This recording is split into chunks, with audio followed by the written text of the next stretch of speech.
let's start.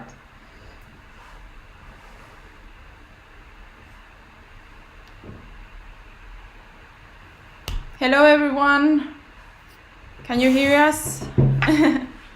We are going to do it in English today.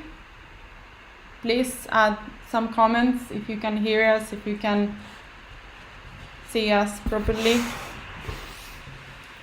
in the comments.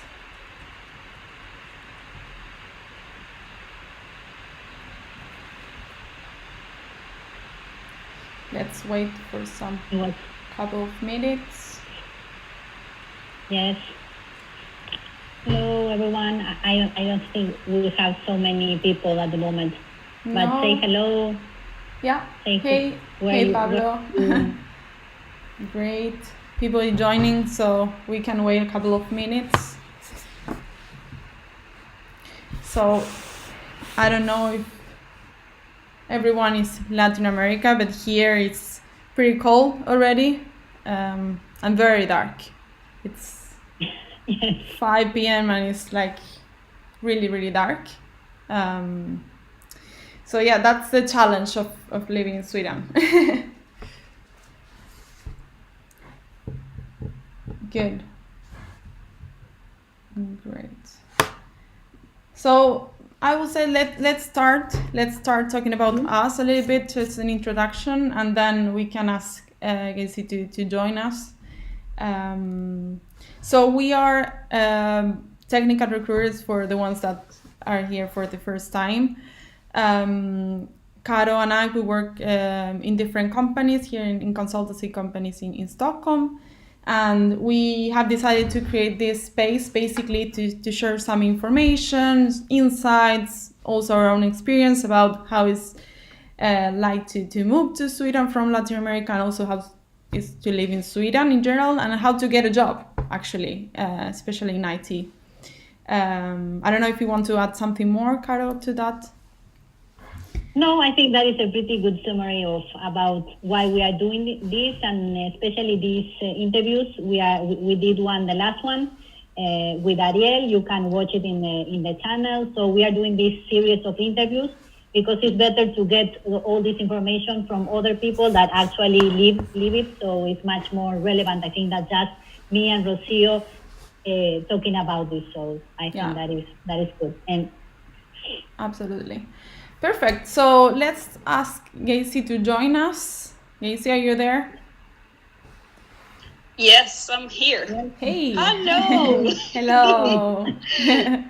It's Friday. It's finally the day. The day has arrived. Yes. Great. So we will treat you well. Don't be nervous. This will be like an interview, I would say, but in a better way. Okay, thank you. It will be much better. Oh my gosh. Don't worry. You already got the job, so this is not like crucial for you. Yay. We are not going to recruit you, I promise. Exactly. Not this time. Not this time. You know, Caro, last time it was an hour and a half conversation, just the both of us. I wonder if this will end in an hour. I wonder, yes. So if you want, Geisy, you can start to tell about yourself. You can present yourself, and so everyone can get to know you a bit better. Yes, of course. My name is Geisy Domiciano. I am Brazilian, and I have been living in Sweden for almost 3 years. It's going to be 3 years now in January, on the 4th of January. Yes, more than halfway through for citizenship. I don't know, I'm 27 years old. I work in a telephony operator provider, telecom here. That's my current assignment, at least. I have already changed jobs quite a few times. I think I like jumping to jobs. Yeah, I think that's it for me. Okay, that is a pretty good introduction. At least we will get to know you a bit better with all the questions that we have prepared. So, Okay. I don't know if you maybe we can check in the chat if someone is saying hey, Uruguay like 35 degrees. No, you can tell us that. That is not okay. Yeah. That is not fair. Okay. I'm wearing layers here, 2 layers of clothes at home with the heater on. That's so not fair. Yeah, that is not okay. But what we can do. So we have thought about this interview. First, we have like funny questions to relax a bit, and then we are going to focus on your career path. How was your work, your education, and then how was your process to come to Sweden? How is to be a developer here? So I think that would be the main topics that we are going to cover in this interview. Okay, let's do it. So let's start. I'm ready. So you're ready, right? So first we have 5 funny facts about yourself. So the first one is the most strange food that you have eaten. You know, I'm a very picky person. I don't eat anything that I don't think it's gonna be good. The most strange food I have eaten. Oh, I don't know, oysters maybe. Mussels and oysters, I think. Yeah. Okay. And who is your role model? Who do you admire the most? I don't have one person, to be very honest with you, especially no famous person, because we just see one side of them. I actually admire the most the women that I see on my daily basis, you know, women that I see developing and growing that inspire me on Twitter based on what they do or that have passed into my life. There are some men as well that have inspired me, but I focus mostly on women because of the representativity, right? It's there, you can feel it. So I would say that normal people are the ones that inspire me the most. That's very good. If you had to describe yourself with a color or something from the nature, what would that be? A rainbow. Oh, well, I like it. That describes it really well. That's how I would describe myself, a rainbow. It's everything, every flavor, every color. And I'm always here after rain in a sunny day. Yes. Yes, I think that you speak really good. And what about, are you a cat or dog person? Or neither? Dog. They jump around. All of us are team dogs. Rocio, me, and you, team dogs. Yeah. Yes. And the last one from the chat is, if you had to choose between holidays in the mountains or in the sea, or it could be like mountains in the snow or in the summer, what would you prefer? Oh, definitely not snow. We have enough of this in Sweden. This for sure. Come on, I'm Brazilian. The sea, the beach, you know, coconut water. Of course. Yes, I know. Okay, so now the next questions. Now Rocio she's going to handle the next question. So I pass the microphone. Awesome. So let's start knowing you better. Like you're from Brazil, but from which part of Brazil you're from? From the southeast. So I'm from a town called Diadema on the state of São Paulo, basically. Okay, great. Yes. Do you study in Sao Paulo or in another city or? Yeah, I studied. I studied in São Paulo basically. I have a technical degree in computer networks. Okay. I have my graduation basically internet systems and MBA in mobile applications, IoT, and games. Wow. Impressive. Yeah, that's all I have. That's 27. You know, it's crazy. Yeah. And did you work before coming to Sweden? Were you working at that time? Yes, I was working. My boss actually helped me a lot with the process. Oh, really? Your boss from Brazil? Okay. Yeah, nice. By that time, yeah. Okay, so how long, how big was your experience before coming to Sweden? Were like working for a few years in front-end development, or which was your experience before coming to Stockholm? I had 6 years experience as front-end developer. So I started working when I was in college on the very first semester. So I was working and studying together. I already had like the 5+, that usually what you see on the abroad job openings, and then I was working for 6 years, and I already had like a senior position. Okay. Because for seniority depends on each company, right? So it's not a time based, but for that company, they hired me as a senior front-end developer. Okay, great. So you worked for 6 years more or less before moving to Sweden. You had that experience before. Yeah, good. Perfect. Yes, for me, yes. Great. And regarding that experience in Brazil, like working in Brazil, which was the thing that you enjoyed the most from working maybe in specific companies, or maybe something else that you remember from that time? Yeah, and it's not work related. Yeah, but that's good. I would say that it's what we call a happy hour. So here in Sweden we have as like after work, when everyone leave work and go to the bar, drink beer. Yeah. That is the best thing. That was the best thing of all companies, you know, this after work sessions. And what did you didn't like about working in Brazil? Which was the thing that you thought like maybe this is something that I don't really like that much? I did not really like to be a woman. Oh, really? Working in Brazil. Yeah, I saw myself changing my way of being a lot, and being a little bit more like strict and sometimes even rude to be able to be heard.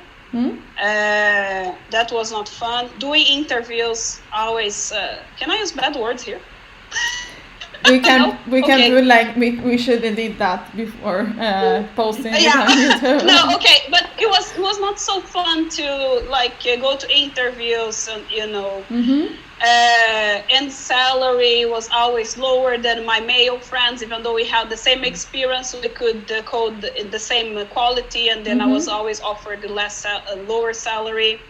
And I think that for me to get into a seniority level took me longer than what would take a man, for example. I mean, the inequality has always been a big issue for me since I was studying. Because you start as like 3 women in a course, in the end of the year it was just me. It was just always me, or me and the 2 more, but we started as 5, you know. The number was not so big as well. So since when I started studying, like that's the lack of diversity is there. Interesting. And when did you start? Sorry, Cara, what did you say? No, I say that's a reality. Like I think it's something that happens, especially in Latin America. It's like there is more. I think so. Yeah, I think. I really hope that's changing somehow, and the new generations are going to like. I think the stereotypes and everything is changing from. At least a little bit. I am watching your face, but I really have hope on that. Parents are raising their children differently, and that will have an impact in the future, I guess. So at least in Argentina, I don't really know about Brazil, but I think in general that's a new movement, and we will see the results of this change maybe a few years from now. But I believe that the size of the country matters as well. Brazil is very big. And the mind that my experience in São Paulo might be totally different from someone from Rio, you know. Yeah, that's true. So like in Brazil, each state is its own country, kind of, sometimes, depending on the way you look at it. Yeah, I understand. So you were working this company, your boss was helping you to find a job, but when did you start thinking about moving to Sweden or moving abroad? My boss was actually just like giving me support to let me go sneak out for interviews. That was what he helped me with. But before I even joined the last company I was in Brazil, I did exchange to New York, so I studied English there for a month. Okay. And that was my first time ever in a plane, getting a plane to go abroad, and then it was everything so new, everything so beautiful. I mean, mind that I studied in the Empire State Building, you know, so I had that beautiful view of New York from the movies and all the things.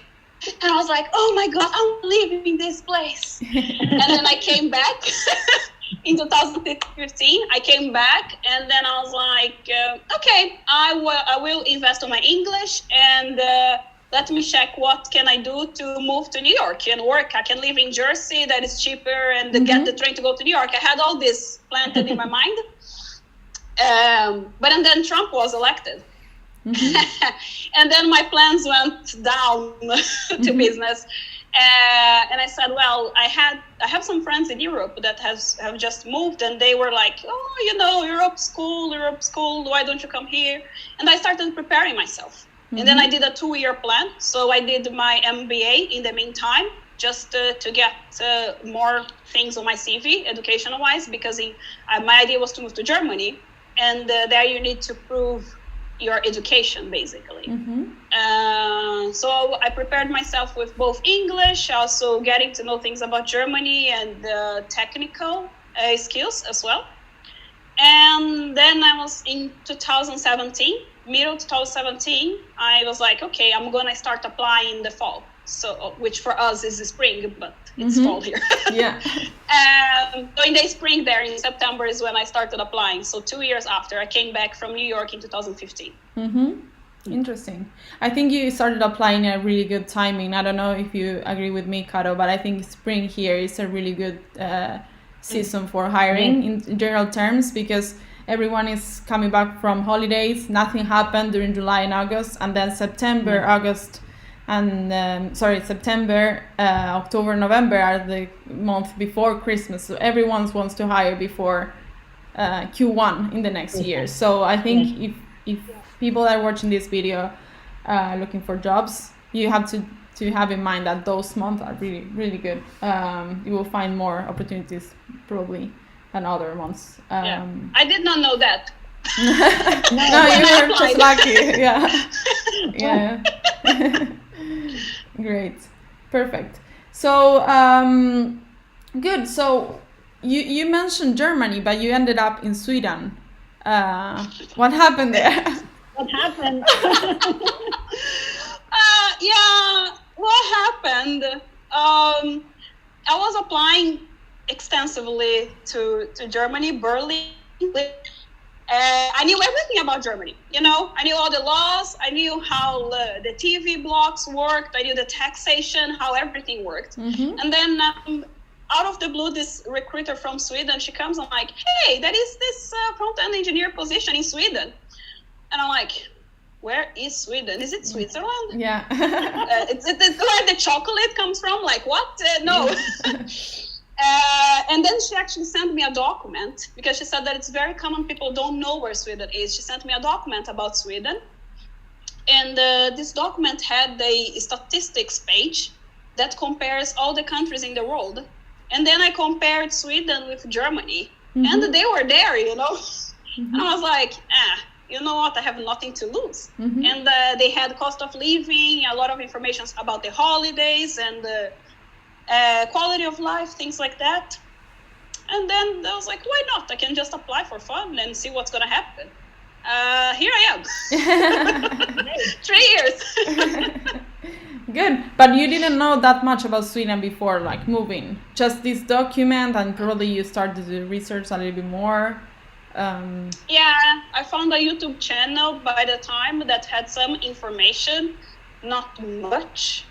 I think I came for the last interview. The company actually flew me in to have the in the office interview, and that's where I kind of got a little bit of more feeling of what was Sweden.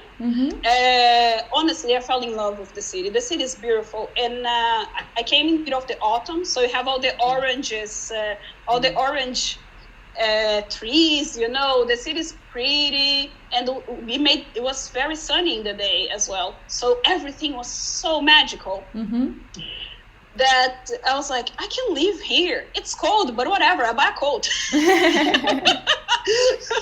Wear several layers of pants and I'll be fine. And that's when I was like, I can live here. If I get an offer, I will consider. But there is a little bit of a twist in that part that maybe I can mention later, but I did not know anything. All I knew is that you can't touch people. once you come to Sweden, don't try to hug them, don't try to kiss them on the face, don't touch them when you're talking, you just touch people, don't do that. No. That's all I knew. Like, it's each one on your own square, on your own bubble, and that's what it is. So that was pretty much all I knew. Yeah, not even dogs also because that's something that happened to me. Dogs. Yeah, you have to ask the owner, and they would reply like, if the dog wants you to pet them, then you can do it. It's not that they don't make the decision for the dog. They let the dog to make the decision themselves. It's so fun. But usually they just pull the dog from you, even though the dog is interested in coming to you. They're gonna pull the dog and don't touch dogs. Yeah, That's exactly. very important. Very important. Good advice. That I learned when I was here. Great, perfect. So, Caro, I think it's your turn now. You passed the first stage of the interviews. So, of being a developer in Sweden.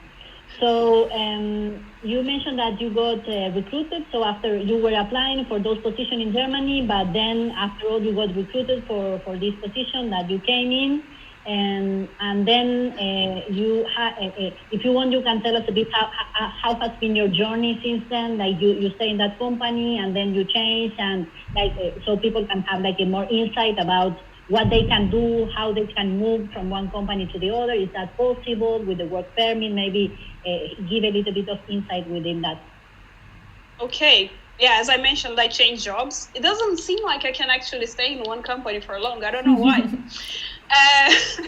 I think it's a millennial thing. Don't worry about that. I am also like that. Okay, thank you. I jump from one company to another. I moved the first company that I came in. Of course, they were the ones the provider of the visa, and Sweden has a lot of rules about how the visa works. If anyone is ever coming here, please make sure you understand how the visa works before coming. Don't do like me that just comes like, I got a visa. Don't do that. So, because when you get here, you are binded to the company and you are binded to your role. So those two cannot change on the first 2 years mainly. If you change one of those two, you need to apply for a new visa. So it's a whole new process to get a visa again. With me was something very interesting because what happened is that after I was in the company, after 3-4 months, the company started realizing that I was actually a mismatch of the profile they were expecting me to be. Well, which makes sense. I was hired to be a full developer, but I'm a front-end developer. And then we kind of was like, what's going to happen now? And then we were like, well, let's see what's going to happen. So we had 1 extra month reevaluation to see if I was going to stay or if I was not going to be able to stay. And I felt that they were going to fire me. And I was feeling it right. So they actually fired me because I was a mismatch. And once you are fired, you automatically lose your visa. And you have 3 months grace period where you can find a new job and apply for a new visa. Mm-hmm. But you need to get the submission for the new visa before the 3 months end. Mm-hmm. So as I kind of felt that they were going to fire me, what I did, I started talking to some friends, especially one. When I moved, I had one friend that helped me a lot. And I told him, well, I think they're going to fire me. So we started going over all the recruiters we knew in Sweden to get me another job as soon as possible. So I would ask to leave, maybe not get fired, Mm-hmm. And funnily enough, I got officially fired on the same day that I got an offer from another company. Oh, the same day. Good timing. Which was great. And I started working for the new company in 2 weeks. Mm-hmm. And I can say that if you have experience on your role, you are going to get another job. You don't need to be scared. It's very, very rare, unless if you get terminated in the middle of the summer. Mm-hmm. And it's still I was terminated by the end of May. But it was still spring when I got hired, right? But if you're terminated in the middle of the summer, that is when you're going to get a little scared, because otherwise just only on the fall that you will be able to get a new job, and that can be more than 3 months. Mm-hmm. But other than that, I was also like in other interview processes. I just decided to go for the first company that offered me because, visa, you depend on the visa. Yeah. And then my visa got binded to that company after that. But once I was about to complete 2 years, I was not happy with the company anymore. And I decided that I wanted to go for new challenges. And then I double checked with the immigration to understand, because they say that after 2 years, you can change employer as far as you don't change your position. If you stay on the same position, it's fine. And this time I was hired as a front-end developer, which is my position. Yeah. So that's when Carolina and I spoke last time, I think the longest, because she hired me. Basically. I'm always we have always a connection here. Yeah. And so I just double checked, and what the immigration said was you can sign the contract with the new company before your 2 years period, but you must start at least 1 day after your 2 years. And then you don't have to apply for a new visa. So I did the change of work without having to apply for a new visa. Yeah. And that is good. I just have to apply again next year now, and then the new company will do so. So it's possible. It's a little tricky. You need to make sure that all the companies you are going to work for, they're going to pay all the insurances correctly, because Sweden has a weird policy where if your employer did not pay your insurances, you are deported. And the company doesn't get...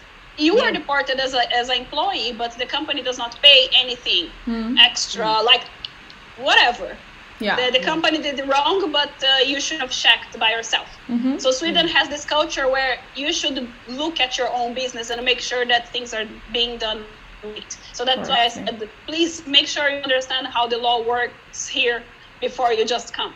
Yeah, absolutely. That's true. I think that's really good advice, like to take ownership of your own work permit, even though it's a company that is going to sponsor you the work permit. Like, read about it, like try to tell them what you need to be done in order to have everything in order. Take vacations, because that's also one of the reasons that a lot of people are being deported, because they don't take vacations, and that's against the law. So you have to take days off. By law. So there are different things. We can maybe do another video other time to go deeper on that. I think it's a really interesting topic. A lot of people have done things not wrongly, not the wrong way, because they didn't know. Of course, you're not from Sweden, you don't really know how this works. But it's really important to take ownership and to ask as well if you have doubts. There are some kind of unions that you can join, and they can help you with that in Sweden. But if you're not in Sweden already, I think it's good to read that in advance and to be aware of how it works. So I think that's really good. Yeah. And to be clear that Swedes don't necessarily know how the immigration process works. No, yeah, they that's don't. very Because important. I'm from Argentina. I don't know how the immigration is in Argentina. It's like I think that you have to be really in that kind of subject, maybe working with that to be able to really know what you need, what you don't need. So. Yeah, exactly. In that case, maybe it's I don't know if it's advice in general, but if you're going to apply for a first job in Sweden, if you're going to apply for a startup, make sure that the startup knows how this works. Otherwise, if you're applying for a big company, then probably they already know how to do this, because they have a whole team working on this in a specific. But so have that in mind, and always take ownership of your own work permit. That's something that you need to know. Great. So perfect. Let's continue. So the next question was more about how was your the first recruitment process that you got here? How many steps you got, and since you already changed 3 times, how that changed in these different positions? Maybe got shorter. How is your experience within that? I think the first one is always the longest and maybe the most exhausting, because you have the whole time zone thing going on when you do interviews, and you're very insecure, like, am I even capable of moving abroad, by getting a position? At least I was very much insecure about that. My English as well was a problem. At least I thought was a problem. That's a different thing as well. But I would say that the first one was very standard for interviewing abroad. So you first do the interview with the HR personnel. And then after that, they usually, if it is an agency, the agency can ask you to do a test. And then you do that test. And sometimes the company asks you to do the test instead. And then it just varies. And then it can happen that you do 2 tests instead of 1. With my company specifically, so I spoke to the recruiter. I did a test for the recruiter agency, and then I did a technical interview with the company where I had another test. I had a second, more conversation technical interview. After that, I got an offer from Germany, actually. Oh, no. Yeah, and then I got an offer from Germany, and then I just messaged the guy that was recruiting me here, and I said, well, I got an offer from Germany, so I'm gonna quit the process. And he's like, no, can I call you? He called me from Sweden. No. Okay, so we are gonna speed up the process for you. So I was like, okay. And then 2 days later, I got a second offer from Germany. But that's really good that you're sharing this, because that will happen if you're looking for a job, especially as a developer. You will probably get some offers on the table, and you have to decide. Yeah, and my tip is, if you are in the middle of any process, middle to end, and if you get an offer, the offer is be truthful. I'm interviewing for 3 companies in this and this location. And we had a whole discussion of but you want to go to Germany? And I'm like, I don't know, How am I supposed to know? I have never been to Germany. I have never been to Sweden. There is no way. And then I decided to go to Germany. And then things changed a little bit when the company tells that they're going to help you with your visa situation. That is helping you, and that is doing it for you. Yeah. And that was not really clear to me, and that's when I found out that the Germany company, actually, they were just gonna give me you need to go here and there and do it. So I was gonna have to do the whole visa process by myself. And the process is very bureaucratic, and that is was a little difficult here. And there is a possibility for you to not even get it, and then even though you have the whole contract, you might not get the job. And in Sweden, there is no one that's going to tell you you need to prove your education and everything. They're just going to see if you're getting the salary you should be paid, if you have the experience you should have, and it's fine. Or even if you don't have experience, some junior developers can be hired from abroad as well. And then I called them, and they were like, no, we are going to make you come for a final interview, and you're going to decide. So that is, I think it speed up the process. And I came in, I remember it was a Tuesday. I was going out for lunch, and I got a call from them. They're like, can you fly tomorrow? I look at my boss, I'm like, can I miss work for 3 days? It was good that you had your boss on board. So when I was interviewing for the company, I told him that I had the desire to leave the country in about 2 years. So he was aware of my wishes. As I said, I have always been very honest in most of the things I do. And then I just flew. On Wednesday, I wasn't taking a plan to come here. And then I was very jet-lagged when I did my interview. The English was crappy. People has accent, It's a thing. I don't know how things work. Luckily enough, I had a friend. He could pick me up on the station. There are a lot of Facebook groups as well, people live in Stockholm, that they can help you a lot. And I got a lot of help from those groups. So it's good to have like someone in the country you want to move in that you can talk to, at least to help you a little bit, you know? Yeah. And also you can find a lot of help on the internet, on Facebook groups, on Twitter, LinkedIn. And then that's when I came back, they decided to offer me the position. I did the comparison on that website, and Sweden was slightly 2 points above on almost everything comparing to Germany. And then I was like, worst case scenario, I can go to Germany after. Yeah, absolutely. You're super close to Germany, so Yeah.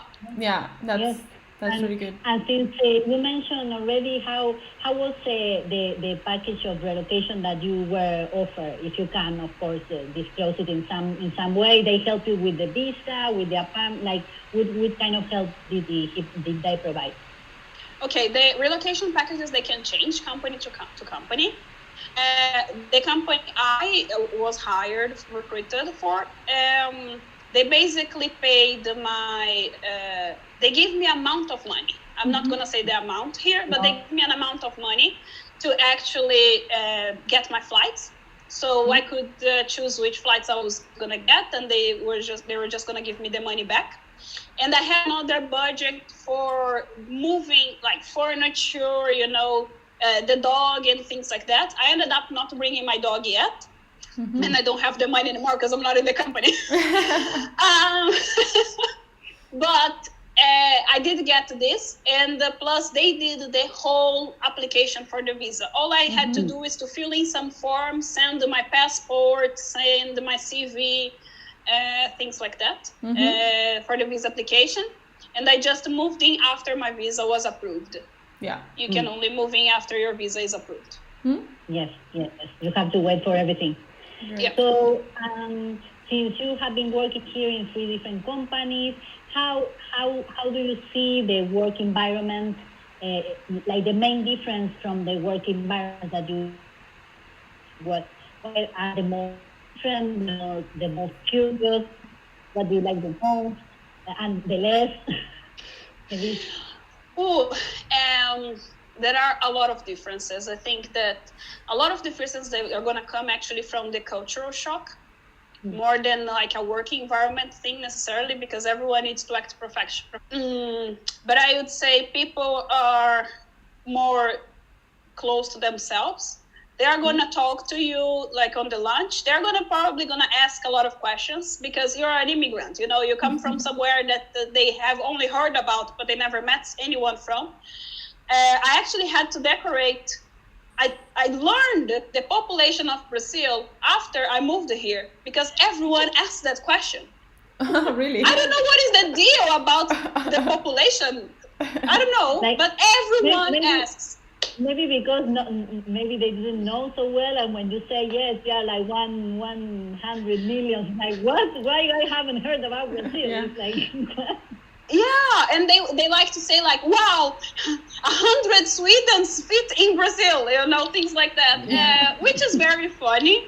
After a while, I just decorated the number because I had to Google a lot of times. Yeah, I was going to say that if you're from Brazil and you're planning to come to Sweden, you should study a little bit the numbers because they will ask about that. I don't know. Yeah, they're going to ask about your country, about the city, about the state, and how things are divided, and how is public transportation. Do you like the winter? I think that those questions were very, very often.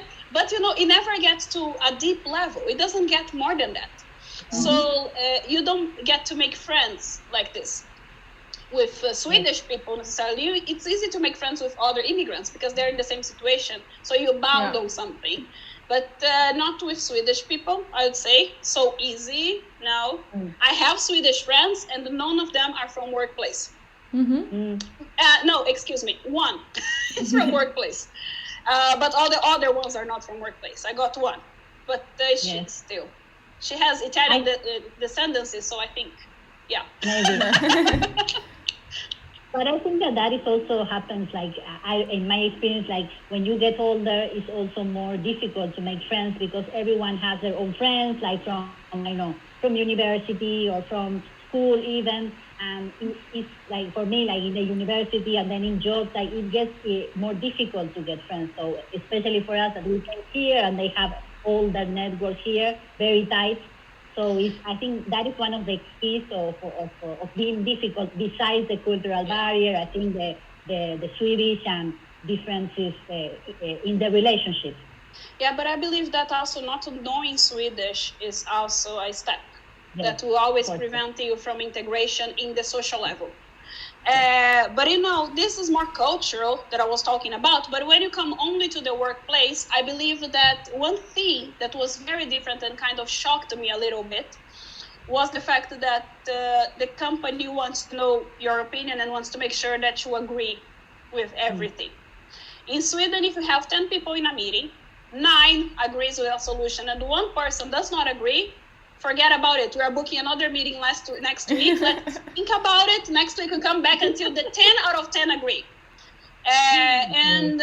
This is so weird because in Brazil it's like, well, majority rules, let's move on.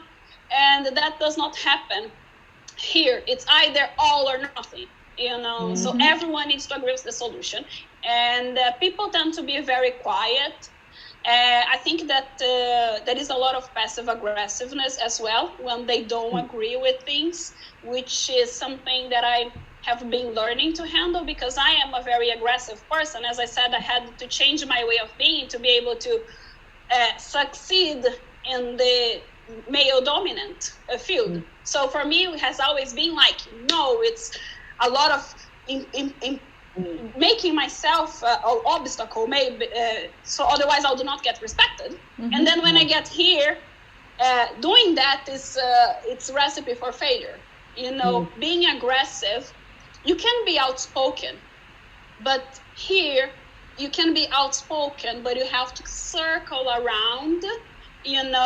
It's like you want to slap on the face, okay, slap on the face, but don't forget to hug right after it. It's kind of this feeling, it's kind of, and it's here, people don't like conflicts.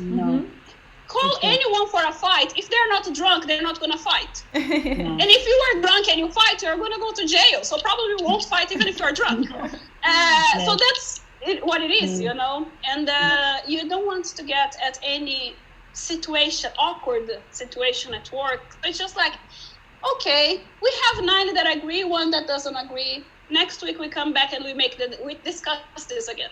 And this is very, very different.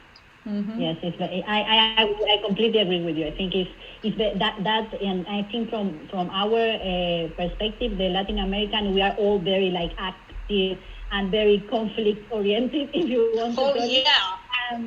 Fight call me in.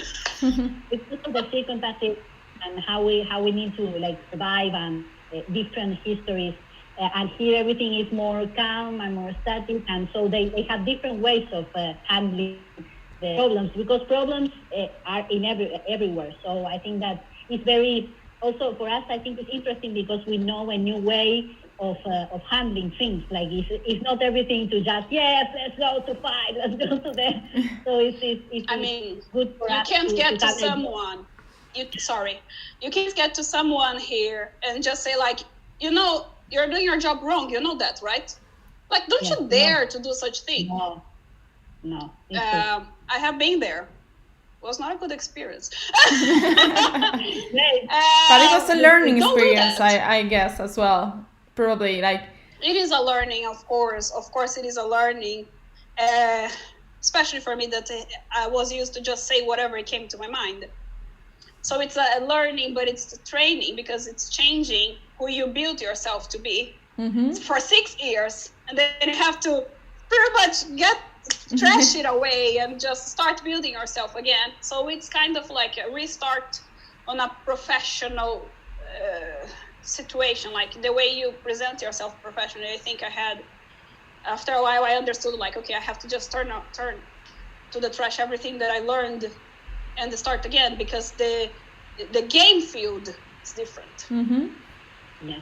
But I think that the things that you are saying are so valuable, because we are getting a bit how is to work here, as a Latin American with our culture, how is really to work here and to build your career. So I think it's fantastic the way that you are describing it. And in my experience, I'm not a developer, but I'm working in the field. I agree with you in a lot of this. So I will go to the next batch of questions. So we see that I asked. So I will just ask one question, and you can summarize within that. So because for us it was very important also like one perspective in this, because there is, as you said, like this is I think that is changing, especially here in Sweden. I think that you see more women developers. So, but how has been your experience as a woman here, being a developer? Do you think that you have possibilities of to grow equally, or in some extent equally to men? What would you say to other women developers that are out there and saying, yes, I'm thinking of Sweden, how it is for me?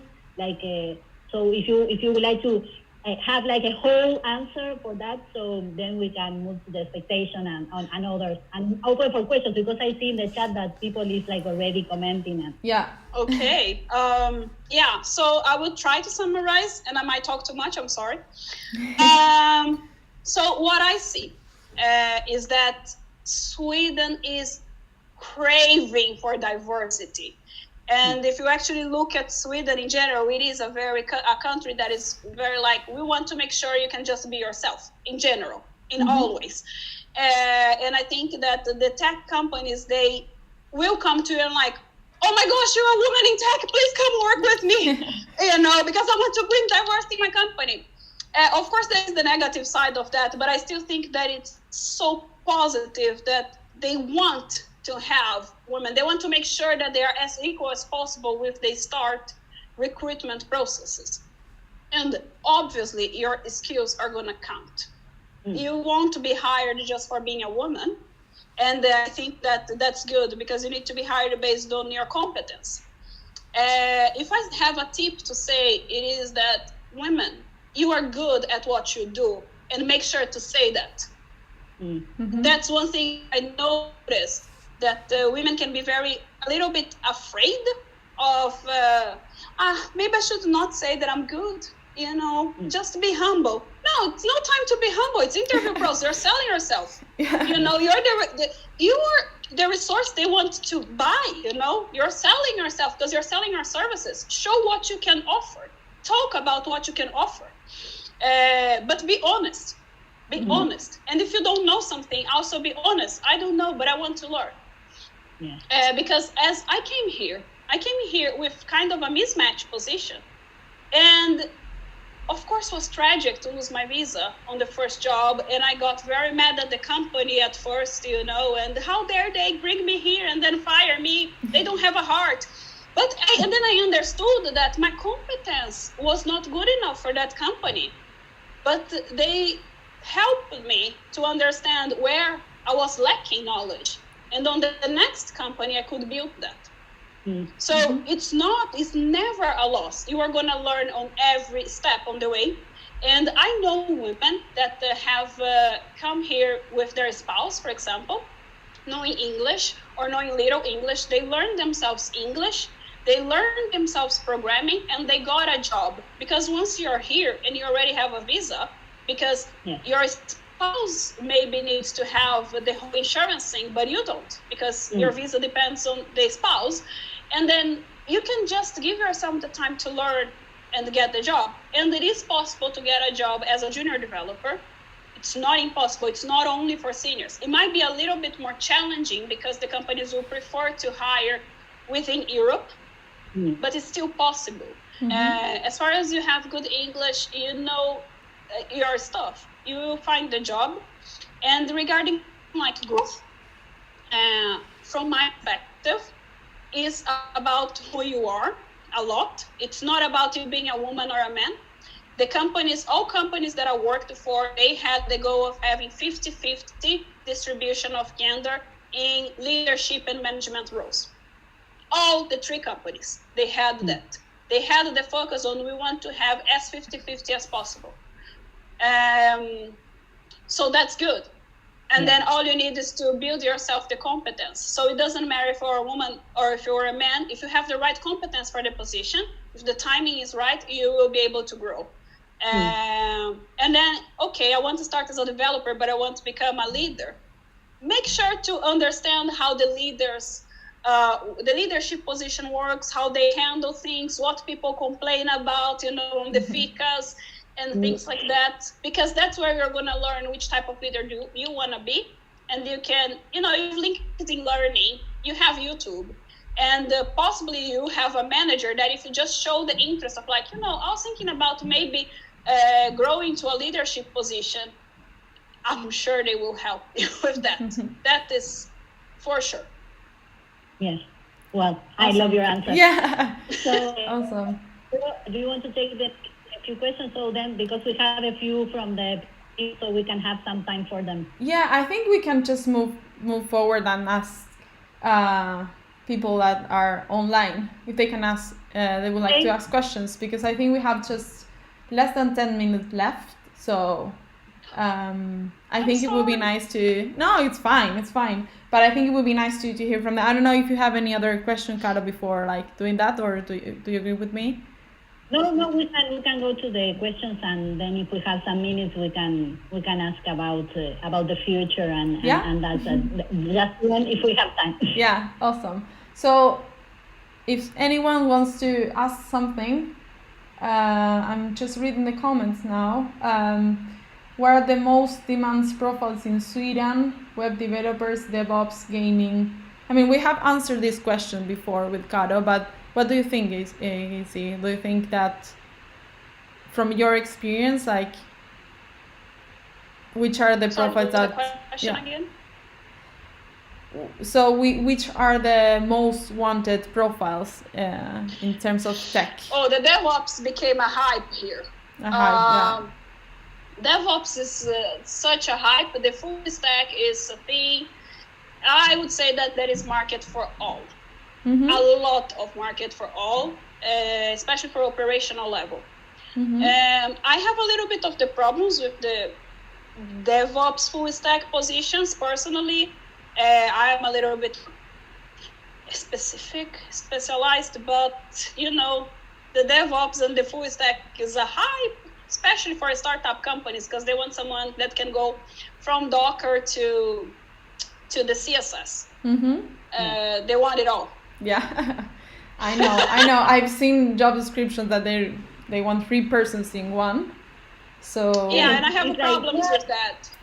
I don't really like it personally. I don't think it's fair, because you pay one salary, but you should have 3 people doing the job.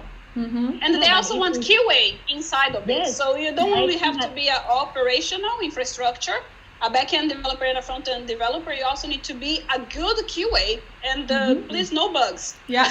Yes. And automate your code also, like since you are there, also. Yeah. Yes.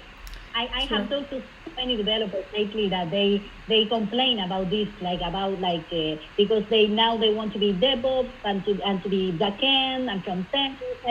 How can you do that?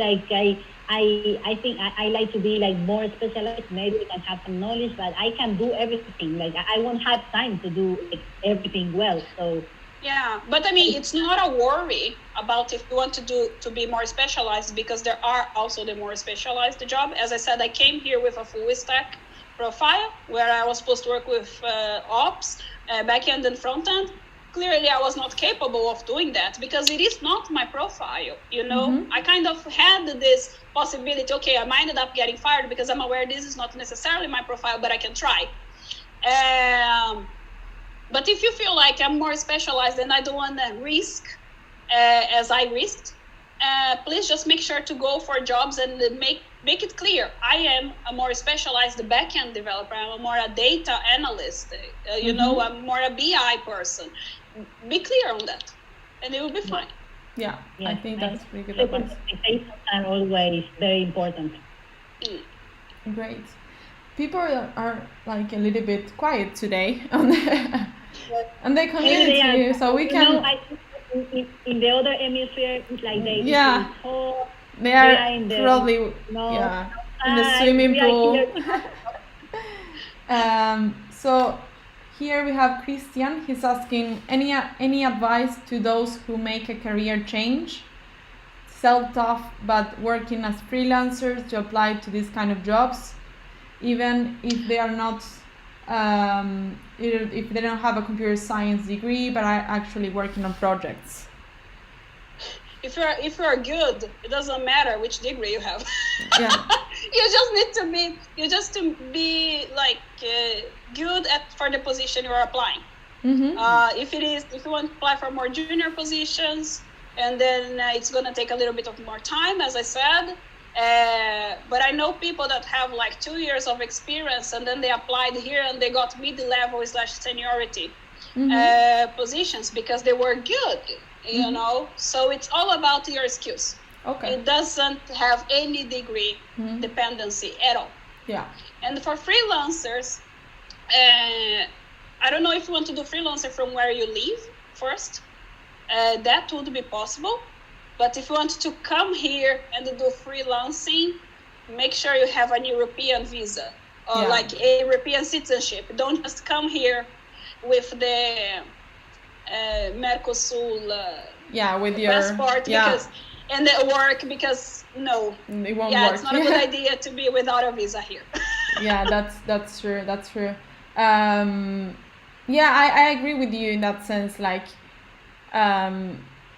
especially in Sweden, as you mentioned before, like it's not mandatory for a work permit to have like a degree, or they don't do like kind of check. So you can come without a computer science degree, but it's really important that you have enough experience, and maybe if you have enough experience, like you have experience in a specific part, like maybe front end, really strong front end, or really strong back end. In general, I think it's good to know a little bit of everything, but when you have to apply for a job, especially for a big company, maybe startups, they need someone to do everything, but for big companies, they really look for someone that could like really work in one part of the product and do it good. So good. I have someone else asking here, do you have a recommendation to look for a job abroad? Because there are not so many offers out there offering relocation. Do you connect people from companies and ask for it? Do you use LinkedIn when you started? Yes, LinkedIn mainly was my main source to look for a job, but also looked at other platforms. I have on my YouTube channel, I have 4 videos in English answering more questions about like how to move here and things like that. And usually if people talk to me on Twitter or on LinkedIn, I usually try to help as many people as I can. You know, I mean, I did not come here alone. The difference is like I already knew people living here. But I did not just did all by myself. I got help. So I usually like to guide a little bit. Great. We will add the links to those videos on the description of this webinar when we will upload it on YouTube, so you can go there and watch those videos. Very interesting. If someone wants to connect with you on LinkedIn, it's fine. Someone wants to add you, maybe to ask you more questions, and it's fine. I think Twitter is better because LinkedIn, it's a lot of requests. So Twitter, it's easier to handle things. Okay, maybe we can share your Twitter then I can share here. Okay. Great. And here we have a last question. I missed the first half of the interview, but it is okay to only have English, or Swedish language is also required? Sweden is one of the top 5 countries that speaks English as a second language here. So English is all you need. You don't need Swedish at all. No. You don't even need to know how to say hi. And it's very easy. It's hey, so you can learn it like very quick. There are different ways to say hi, actually, but you need to maybe socially, if you want to really integrate, and maybe if you are not a developer, we have talked about this, you will need Swedish to get a job, but as a developer, I think with English you are fine. I mean, inside the IT field, I would say that you don't need Swedish in the field. I would not even limit just for developers, to be honest. Really? Yeah, I would not limit it just because I know people that came here and they work as POs, they work as managers. So as far as you are within the tech company, Yes. you're going to Yes, be fine. Yes. No, I was referring to other positions, like maybe, I don't know, people is in digital marketing, or maybe other positions that require more communication, or a sales, or a customer account, some other positions that maybe they do require Swedish. There are a lot of companies that they offer marketing positions for English and Portuguese, English, Spanish speakers, because they have markets. And then they need people that can actually speak a second language that is not so easy here. So, and then they will get English, Spanish, English, French, something like that. So for marketing, that is, but usually they are going to hire within Europe, but there is no point for them to actually hire outside. But if you come with a spouse, and then it is possible for you to get a job using your mother language. So you can think about that as a possibility. If you work with market and your spouse is a developer, someone in tech, that could be. Yeah. But it will be harder to find a job. It's not as easy. Yeah, that's true. Yeah. That's true. It's true. Perfect. We are 3 minutes out of time, but I think we can ask about future, and then we can just start our Friday. Yes. Future. I intend to stay in Sweden. I think I was very, very lucky because I actually found love here. So if I keep with my love, I don't have any reason to leave. I mean, Sweden is a great country. Has its downsides, of course, but it's still a country that has been receiving me very, very well. In all senses. So I would like to stay. I'm going to try citizenship, and all I have the right for. That's and great. of course, learning Swedish, because there is no way to get citizenship and then don't learn Swedish. I don't see really a point on that, because they don't require you to speak Swedish to get a citizenship. Yeah, that's not true. now, but they say that maybe they will. But I think it's important if you're getting the citizenship, because you all are going to really be a society. So I think it's a good move. If we are for the long run, we have to start in some point. True. For me, it doesn't work to get all the rights and don't.